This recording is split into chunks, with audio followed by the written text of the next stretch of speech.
It is Thursday, August 13th, and it is day 149.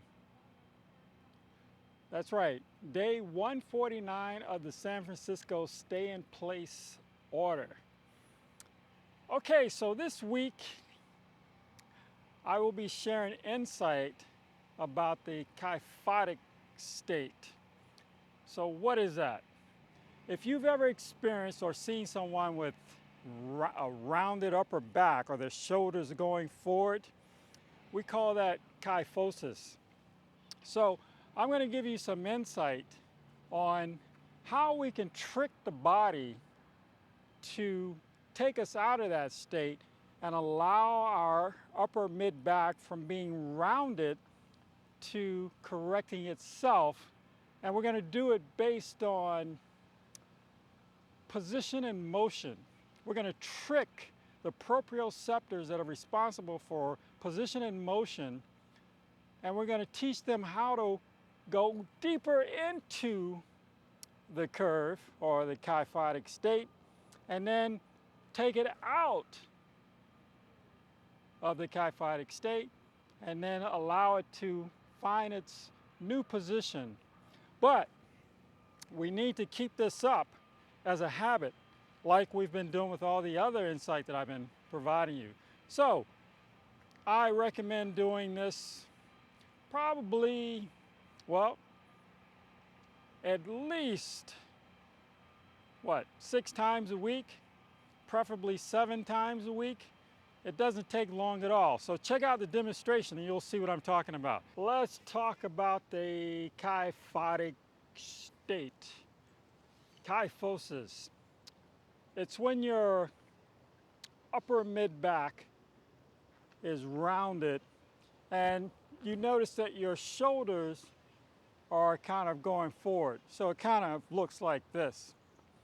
So what I'm going to share with you today is some insight on how we can trick those proprioceptors that are responsible for position and motion, how we can trick them by taking you deeper into the curve and then showing you how to come out of the curve and then allowing the proprioceptors to find a new position as they ease their way back.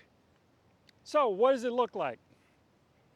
Basically, it's very simple. We're going to allow ourselves to drop deeper into the curve,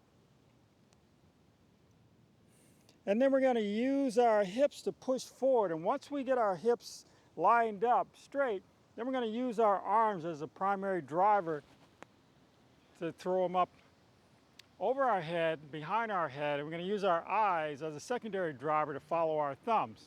So what that does for the upper mid back, or the rounded portion of that upper back, it says, hey, proprioceptors, this is where I want to take you.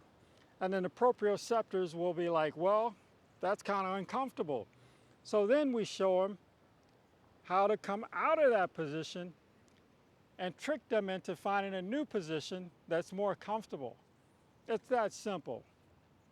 I learned all this information while studying at the Gray Institute and reinforced from post-training at the Gray Institute.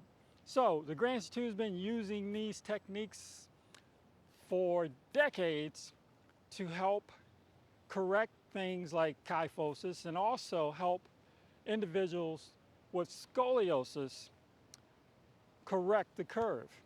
But today we're not going to go into those levels of detail. We're just going to focus on kyphosis. So anyway, let's go through what I would like for you to do for yourself. I'll give you a front view and a side view. So once again, here's what the front view looks like. Let's go into the curve.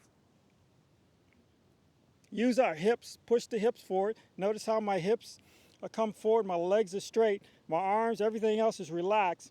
Now I'm going to push the hips forward and throw the arms up and follow the thumbs. So here we go. One full motion. 1, 2, 3. It's that simple. Let's take a side view, what it looks like from the side. Hips forward. 2. One more time.